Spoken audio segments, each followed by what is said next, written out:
dating lalaki. Hindi naman kami manloloko at handang magmahal sa'yo.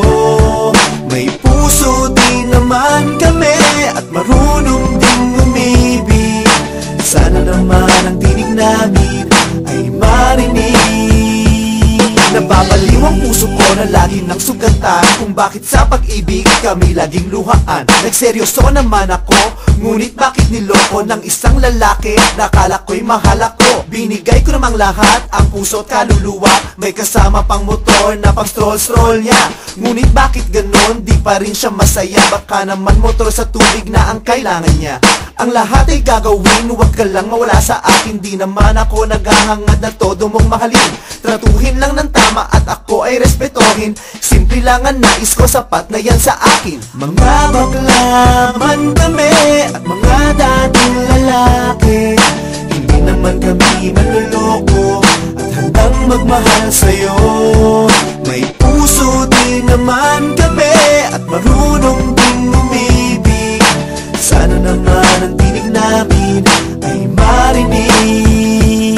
Wala namang masama kung gasusan namin ang jowa. Ganon naman ang pag-ibig, handang magparaya. Pero sana naman huwag lang laging pera-pera. Masuklian din sana ng tamang pakikisama. May mga lalaking ang kapal ng mukha, nang maibili ng cellphone naglaho na lang bigla.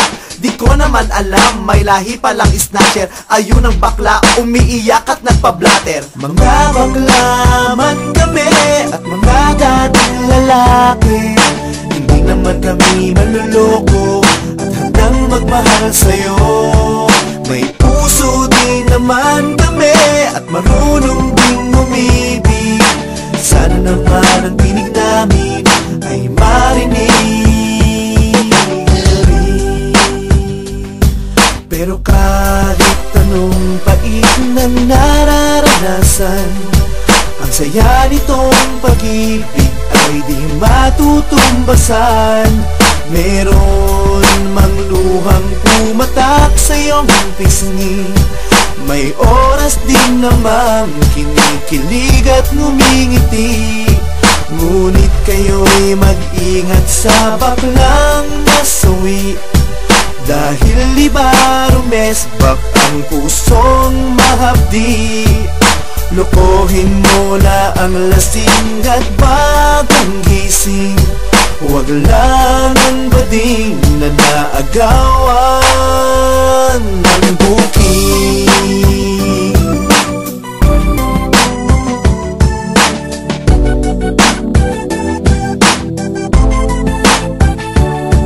May puso din naman kami at marunong ding umibig. Sana naman ang tinig namin ay marinig. Mga bakla man kami at mga dating lalaki. Hindi naman kami manloloko at handang magmahal sa'yo. May puso din naman kami at marunong ding umibig. Sana naman ang tinig namin. Pagkatapos nun, nakilala ko naman si Carlito. Si Carlito ang pangatlong minahal ko. Mayaman, maporma at take note. Ako ang nililibre niya. Oo, promise. Hindi siya nanghingi ng pera sa akin. Kusa kasi siyang kumukuha sa wallet ko. Pero pag ginagawa niya yun, kaysa mabuwisit ako, sinasabi ko na lang sa sarili ko, "Hay, naglambing na naman." Isang gabi tinanong niya sa akin, "Mahal mo ba talaga ako?" Sabi ko, "Oo, Carlito. Mahal na mahal kita. Buong puso at kaluluwa ko." Sabi niya sa akin, kung gayoy, sa akin ay sumama. At sinama niya ako sa isang napakalaking bahay. Sabi niya, sa likod na lang daw kami dumaan para hindi daw magising yung mga natutulog.